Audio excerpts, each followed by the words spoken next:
आज 12 वाजताचे सुमारास एक बातमी जी आहे पोलिसाच्या समोर आली की एका तरुणाने एका फेसबुक व्हॉट्सॲपवर एक सोशल मीडिया स्टेटस ठेवला आहे आणि तो जो स्टेटस आहे तो ऑब्जेक्शनेबल आहे आणि त्यामध्ये गावाचे काही लोकांचा विरोध आणि ऑब्जेक्शन होता, म्हणून त्यांनी पोलिसाला रिपोर्ट केला. इमिडिएटली त्या तो तरुण आहे त्यांना पोलिसांनी कस्टडीमध्ये घेतला आणि त्याच्या विरुद्ध जे आहे कायदेशीर कारवाई सुरू केली. म्हणून त्याच वेळी गावाचे जे लोक त्या ठिकाणी रिपोर्टिंगसाठी किंवा त्याच्याबरोबर आले होते, त्याची मीटिंग सुद्धा करण्यात आली की तुम्ही गावात शांतता ठेवा. परंतु तेव्हापर्यंत जे हे स्टेटस होता ते ऑलरेडी व्हायरल झाला होता आणि एक इमोशन, हायटंड इमोशन एकदम रिस्पॉन्स आला आणि गावाचे लोक जे होते ते देखादेखी एकाचे मागे एक ते रस्त्यावर आले. रस्त्यावर येऊन त्यांनी वेगवेगळे ग्रुप करून गावाचे वेगवेगळे भागाकडे जाण्याचा प्रयत्न केला आणि एक दोन ठिकाणी त्यांनी तोडफोड करण्याचा प्रयत्न सुद्धा केला आणि त्याच वेळी जे पोलीस फोर्स आहे इमिडिएटली त्यांनी आमची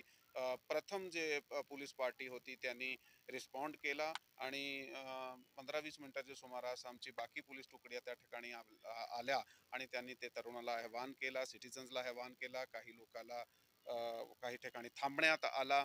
अशा प्रकारे गावाचं 1 तासाचे आत जे आहे ते हे जे घटनाक्रम सुरू झाला होता त्याला शांत करण्यात आला. सध्या गावात आपण आता उभे आहात. गावात कोणत्याही प्रकारचा कायदा व सुव्यवस्थेचा प्रश्न सध्या नाही आहे, शांतता आहे आणि नागरिकाला आव्हान आहे की असे प्रकारचे जर कोई र्युमर्स वगैरे येत आहे, जसा तुम्ही ऑलरेडी ही एका ठिकाणी आपण रिपोर्ट केला होता पोलिसाला, पोलीस आपला काम करत होती, तर तसे प्रकारे पोलिसावर प्रशासनावर विश्वास ठेवून जर असे प्रकारची घटना समोर येत आहे, तुम्ही प्रामाणिक कायदेशीर पद्धतीने जे आहे संविधानिक पद्धतीने आपण ते पोलिसापर्यंत पोहोच करा. पोलीस आपला तपास करून त्याला लॉजिकल एंड पर्यंत घेऊन जाणार आहे.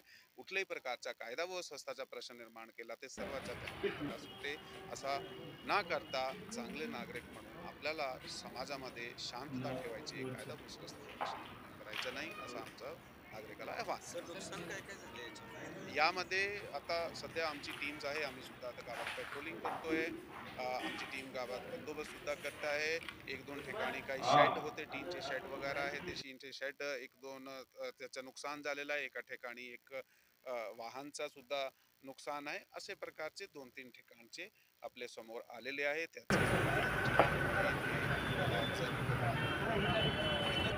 ते यामध्ये काही लोक जे आहे त्यांचे ते आमच्याकडे आमच्या पद्धतीने तपास ते चालू आहे. काही लोकांना अहवाल केलेले आहेत, काही लोकांना सोबत घेऊन जाऊन डिस्चार्ज केलेले आहे हं, आणि ते शेतामध्ये खाली सध्या गावात शांततेची परिस्थिती आहे. आमच्या हं, हं, हं.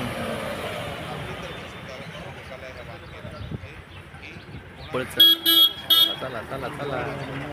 हं.